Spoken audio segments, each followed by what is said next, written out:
Good day, everyone. I'm Ina, and here is my mama. Today, we're going to share how to make a motor magnet experiment. So, let's get started.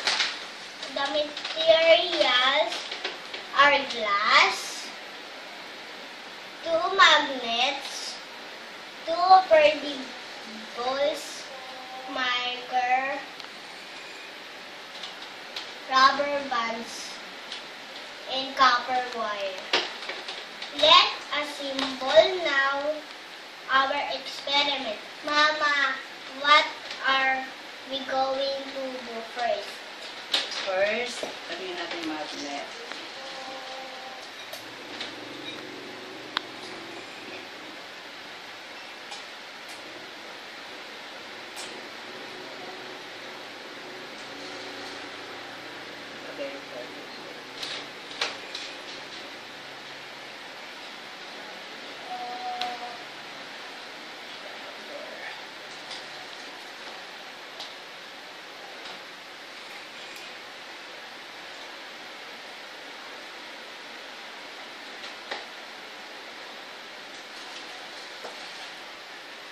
Gagawa po tayo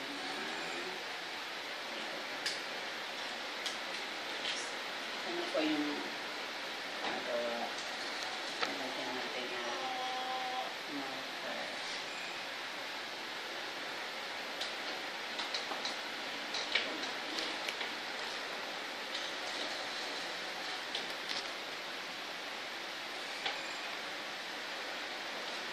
Tapos tulak po natin konti.